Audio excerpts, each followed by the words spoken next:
ইয়ম কিপুর যুদ্ধের কথা নিশ্চয়ই মনে আছে। এ যুদ্ধে ইসরায়েলের বিরুদ্ধে একযোগে হামলা চালিয়েছিল মিশর ও সিরিয়া।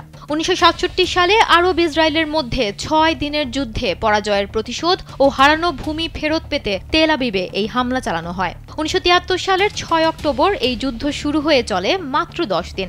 তবে যুদ্ধের পরিধি অল্প হলেও ইসরায়েলের ক্ষয়ক্ষতির পরিমাণ কম ছিল না। ওই হামলায় ৩,০০০-এর বেশি সৈন্য হারায় তেল আবিব।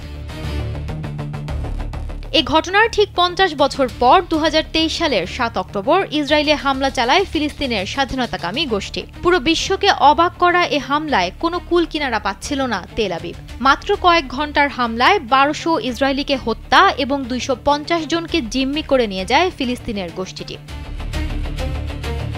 এ ঘটনার পর প্রতিশোধের আগুনে পুড়ে ইসরায়েল। ফিলিস্তিনের স্বাধীনতাকামী গোষ্ঠীকে নিশ্চিহ্ন করার উদ্দেশ্যে স্থল, সমুদ্র ও আকাশপথে ভয়াবহ হামলা শুরু করে তেল আবিব। প্রায় ২ বছর ধরে চলা হামলায় ৬৫,০০০-এর বেশি ফিলিস্তিনি নিহত হয়েছে। আহত হয়েছেন ১.৫ লক্ষাধিক মানুষ। এছাড়া ধ্বংসস্তূপের নিচে চাপা পড়ে আছে আরও অনেকেই। ভয়াবহ এই সংঘাতে এখনো পর্যন্ত ফিলিস্তিনি গোষ্ঠীর অনেক সিনিয়র নেতা নিহত হয়েছেন। এরপরও তারা সাহসিকতার সঙ্গে এখনও টিকে আছেন এবং ইসরায়েলের বিরুদ্ধে লড়াই চালিয়ে যাচ্ছেন। বিশ্লেষকরা বলছেন, ফিলিস্তিনের স্বাধীনতাকামী গোষ্ঠীকে নিশ্চিহ্ন করার লক্ষ্যে নেতানিয়াহু সরকার গাজায় যে অভিযান শুরু করেছে তাতে উল্লেখ করার মতো কোনো সফলতা নেই, বরং ইসরায়েল বিশ্বব্যাপী আরও চাপে পড়েছে।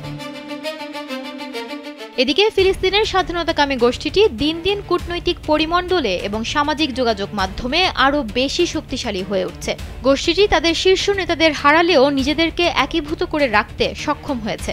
গাজায় তারা ইসরায়েলের বিরুদ্ধে এখন বড় পরিসরে হামলা না চালালেও ছোট ছোট দলে বিভক্ত হয়ে হামলা চালিয়ে যাচ্ছে।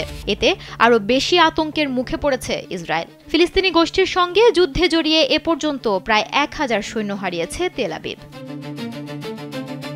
ফিলিস্তিনি গোষ্ঠীকে নির্মূল করতে গিয়ে বেসামরিক নাগরিকদের লক্ষ্যবস্তু বানানোর ফলে গাজায় যুদ্ধ বন্ধে সরব হচ্ছে আন্তর্জাতিক সম্প্রদায়।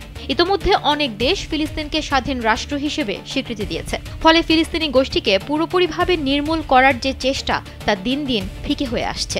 বিশ্লেষকরা বলছেন, তাদেরকে পুরোপুরি ধ্বংস করা বাস্তবে প্রায় অসম্ভব, কারণ ফিলিস্তিনের স্বাধীনতাকামী গোষ্ঠী শুধু একটি সামরিক সংগঠন নয়, গাজার রাজনৈতিক ও সামাজিক ভিত্তিতেও গেঁথে আছে গোষ্ঠীটি।